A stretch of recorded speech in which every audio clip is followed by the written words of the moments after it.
প্রতিদিনের মতো চলে এলাম নতুন আরেকটি ভিডিও নিয়ে। তো এখন যেহেতু প্রতিদিনই একটু একটু করে কাজ করছি, কারণ আমি আমার ছাদ বাগানের সমস্ত কাজ কিন্তু আমি নিজে হাতেই করি।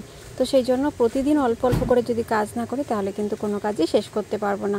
তো বসিয়ে দিলাম, বেশ কিছু ধনের বীজ বসালাম, আর এখানে রয়েছে ব্লুবেরির বীজ।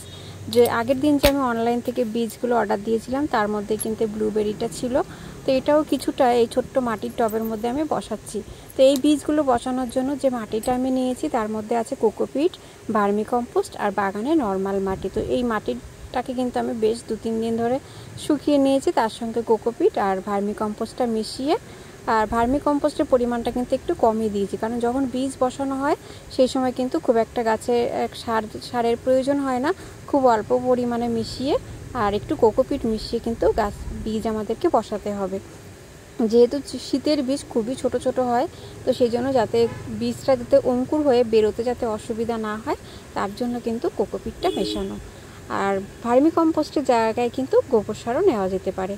তো এইভাবে দেখুন ছোট ছোট মাটির টবগুলোতে নিচে খোলামকুচি দিয়ে তারপর মাটি দিয়ে এর মধ্যে আমি বীজগুলো ছড়িয়ে দিচ্ছি। আজকে বসাচ্ছি ধনের বীজ বসালাম, আর ব্লুবেরি আর তার সঙ্গে কিছুটা ক্যাপসিকামের বীজ আমি এর মধ্যে বসিয়ে দিলাম।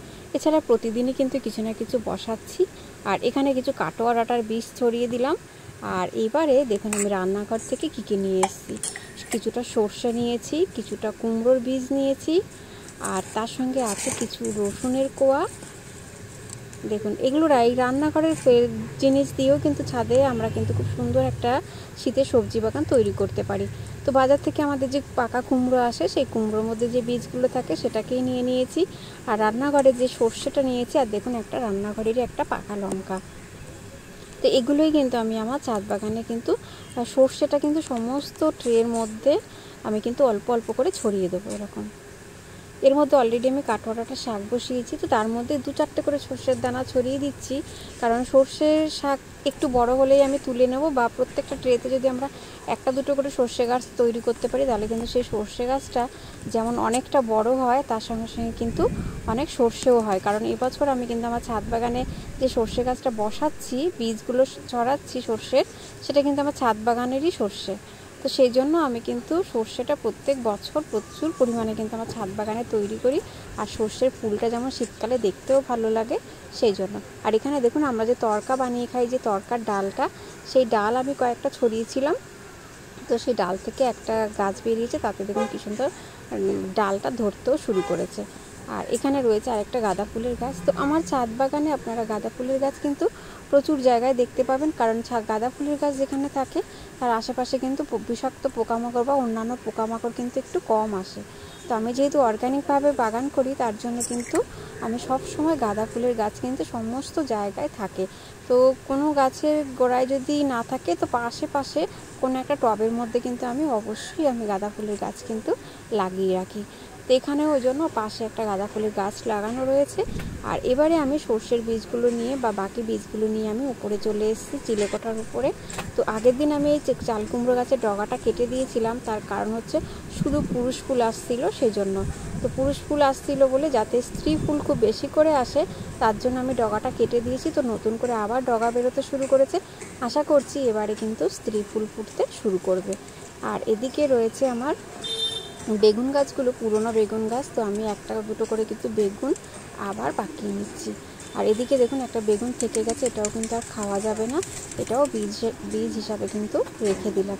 তো আমি আমার ছাদ বাগানে বেগুন গাছ, লঙ্কা গাছ, কুমড়ো গাছ, তারপর বিভিন্ন রকম গাছ আছে যেগুলো কিন্তু বাজার থেকে বীজ আমি কিনি না, সেগুলো কিন্তু এমনিতেই রান্নাঘরের জিনিস দিয়েই কিন্তু খুব সহজে কিন্তু ছাদে বাগান করা যায় বা বিভিন্ন রকম সবজি গাছ আমরা কিন্তু তৈরি করতে পারি।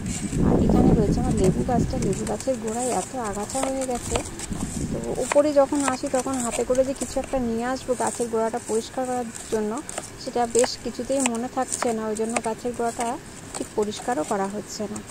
আর এবারে চলে এলাম আমার যে বড় বেডটা আছে। এবার বেডটার কথা বলি, এই বেডে কিন্তু একদম মাটি ছিল না বললেই চলে, কারণ এই বেডটা যখন আমি ভরাট করি তখন কিন্তু শুধুমাত্র গাছের পাতা এই সেই দিয়ে ওপরে একটা হালকা মাটি আর সামান্য কোকোপিট দিয়ে কিন্তু বিভিন্ন রকম শীতের সবজি বসিয়েছিলাম। তো এবারে দেখুন আবার নতুন করে কিন্তু আবার শীতের সবজি বসাচ্ছি। এখানে অলরেডি ফাঁকা ফাঁকা করে টমেটো গাছ বসিয়েছি, কয়েকটা ভেন্ডির বীজ দিয়েছিলাম, তো সেগুলো কিন্তু অনেক চারাই নষ্ট হয়ে গেছে বৃষ্টির কারণে।